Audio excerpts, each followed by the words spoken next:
리걸마인드 연구소입니다. 도찰이라고 하면 도둑 촬영 그런 뜻입니다. 상대방의 동의를 받지 않고 촬영하는 행위를 가리키는 것이고 이것은 범죄입니다. 이것이 왜 범죄인가? 대한민국 헌법 제17조에서 다음과 같이 규정하고 있습니다. 모든 국민은 사생활의 비밀과 자유를 침해받지 아니한다. 우리 국민 개인은 각각 하나의 행성 안에 존재하는 그러한 어떤 그 안에 있는 존재다. 이렇게 생각을 해보면 이해하기 쉬울 겁니다. 행성 안에 있는 개인에게 접근을 하려면 일단 행성에 접근할 수 있어야 하겠죠. 행성에 접근하려면 바로 이때 필요한 것이 당사자의 승낙, 허락 이런 것입니다. 따라서 아무도 국민 개인에게 그 당사자의 허락 없이 접근하는 것은 원칙적으로 금지되어 있는 사항입니다. 따라서 이 도찰이라고 하는 것은 당사자가 전혀 눈치채지 못하게 아주 몰래 살짝 찍었다. 그래도 그것은 금지되는 도찰입니다. 범죄인 것이지요. 그러면 이것은 여성의 신체를 촬영해야만 범죄인가? 그것은 그렇지 않습니다. 남성의 신발을 그저 구두만 몰래 촬영을 해도 허락받지 않고 촬영을 해도 역시 도찰입니다. 예를 들어서 이야기를 해보기로 합시다. 이 골목 어귀에 우체함이 설치되어 있는 경우가 있습니다. 그 우체함 옆에는 가로등이 있습니다. 그리고 그 가로등에 CCTV가 설치되어 있습니다. 그 CCTV는 우체함에 우편물을 넣는 국민이 사진이 찍힐 수 있는 그런 각도에 설치되어 있고 누가 보더라도 CCTV가 설치되어 있구나 그것을 알 수 있습니다. 이것이 먼저 우리가 설정해 놓은 그런 상황입니다. 그런데 이 CCTV가 실제로 거기에 편지를 넣으러 온 A씨를 촬영했다고 합시다. 그러면 그것은 괜찮은 것일까? 그 CCTV에 CCTV가 지금 촬영 중입니다. 이러한 안내문이라도 붙어 있든지 아니면 사람이 왔을 때 센서로 감지해서 안내 방송을 송출하지 않는다면 그것은 엄연히 도찰이 됩니다. 그러면 이것이 어떤 공공목적이 있다고 생각을 해봅시다. 그러면 공공목적이 있기 때문에 일단 촬영을 하고 그리고 어떤 사람은 괜찮다고 하고 어떤 사람은 그렇지 않다고 할 수 있으니까 와서 삭제해달라고 요구하면 그때 지워주겠다. 이렇게 말하면 되는 것일까? 그런 이야기를 많이 듣지요. 그런데 그렇지 않습니다. 그거는 안 되는 겁니다. 당장 찍지 말아야 하는 것이고 그리고 당장 지워야 하는 겁니다. 만일 일단 찍고 나중에 요구하면 들어주겠다. 그래서 국민의 모습을 전부 갖다가 쌓아놨다가 어떤 수사를 한다든지 할 때 필요하면 각 동네마다 시간대별로 그것을 다시 풀어서 수사에 이용을 한다. 허락받지 않았죠.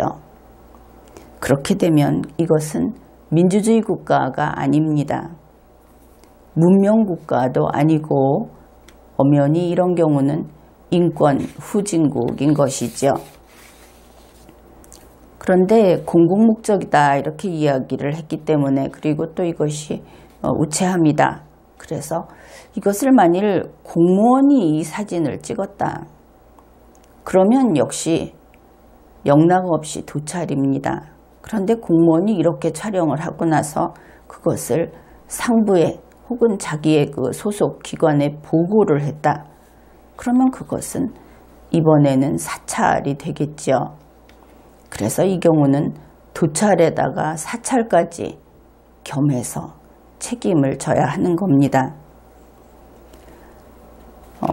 보통은 어디에 사는 누구라는 것이 나오지 않으면 괜찮지 않느냐. 그런데 지금과 같이 이렇게 한 동네를 싹쓸이하면서 훑어내게 되면 이것은 엄연히 국민의 사생활 침해이고 국민에게 사생활이라는 것이 존재하지 않게 되죠. 이번에는 로또 복권 판매점의 경우를 이야기해 봅시다. 로또 복권을 사러 그 판매점에 복권을 사러 오는 사람이 얼마나 되는지 그것을 확인하기 위해서 앉아서 이렇게 어떤 장소에 가다 보면은 사람을 쳐다보지도 않고 버튼을 눌러가면서 그 숫자를 기록하는 그런 사람을 본 적이 있을 겁니다. 그래서 여기서도 그런 식으로 사람의 수를, 출입하는 사람의 수를 기록한다. 그것은 물론 가능할 겁니다. 혹시 그 사람이 앉아서 남자와 여자를 따로 기록을 한다.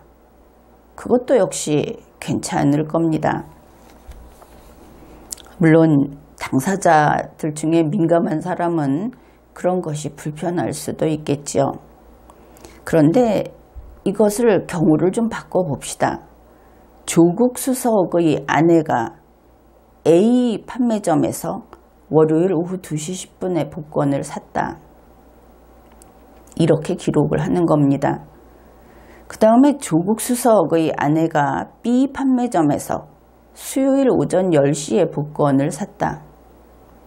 조국 수석의 아내가 A 판매점에서 금요일 오후 4시에 복권을 샀다. 이렇게 기록을 하게 되면 이때 이 행위는 바로 사찰이 됩니다. 가령 이러한 것을 왜 기록했느냐, 거기에 대해서 로또 복권 정책을 수립하기 위해서 그런 목적으로 했다.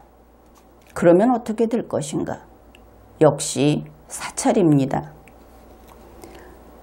만일 임종석 비서실장이 그러한 기록을 하도록 시켰다. 그래도 사찰입니다. 조국 수석의 아내는 자기의 정보가 그런 식으로 기록되는지 전혀 눈치채지 못했습니다.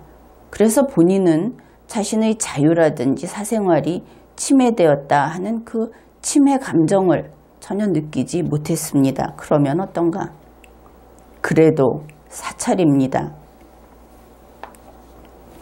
임종석 실장이 소위 한솥밥을 먹는 식구인 조국 수석의 아내를 로또 복권 정책을 수립하기 위한 그런 공적인 목적으로 이렇게 조사해서 기록하도록 한 것, 그것은 민간인 사찰이고 범죄 행위입니다. 청와대는 다음과 같이 브리핑했습니다. 민간인 사찰이라고 하면 첫째, 청와대 등 권력기관의 지시에 따라, 둘째, 정치적 의도를 가지고 정치적으로 이용하기 위해, 셋째, 특정 민간인을 목표로 이루어지는 것이다. 이것은 완전히 틀렸습니다. 무식한 청와대인 것이지요. 문재인 청와대가 노무현 정부 출신 인사들을 사찰했다. 이런 뉴스가 나왔습니다. 노무현 정부 출신 인사들은 물론 공무원이 아니고 민간인들입니다. 이것은 민간인 사찰입니다. 뉴스에 따르면 이런 내용을 우리 국민들이 알 수 있습니다.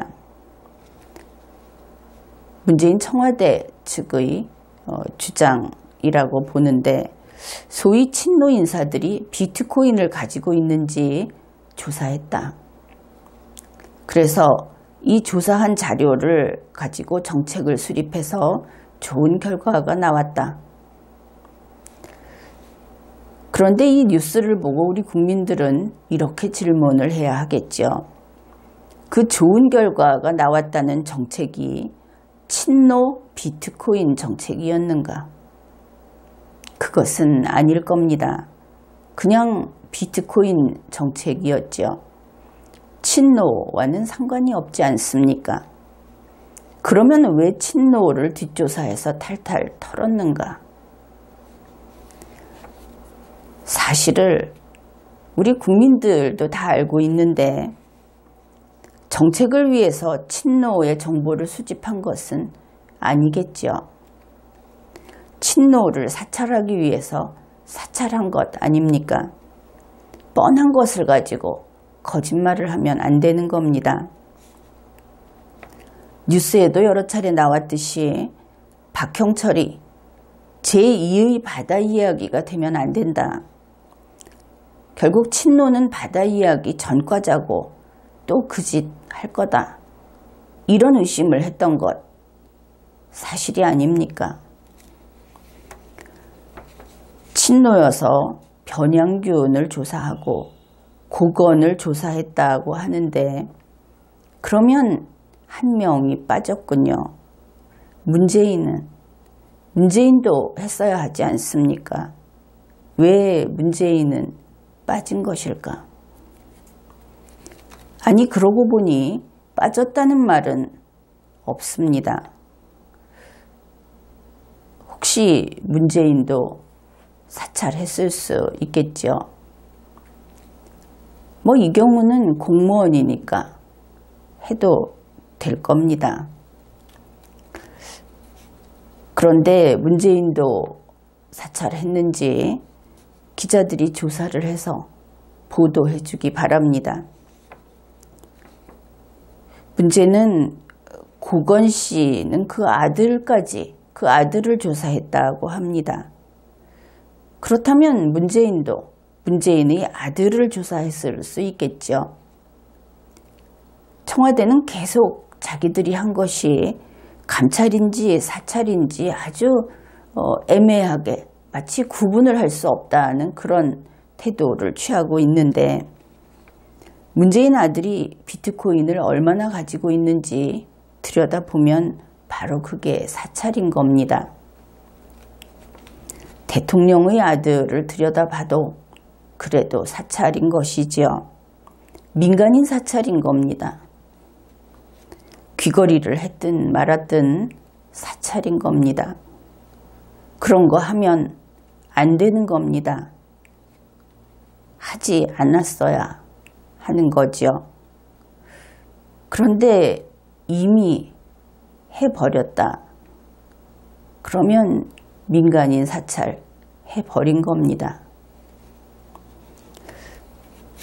그리고 결국 그 보고서가 누구에게 갔을까? 아마 친노가 아닌 임종석에게 갔을 것이다. 이렇게 생각할 수 있겠죠. 불쌍한 양정철. 이번 회에는 여기까지 하겠습니다.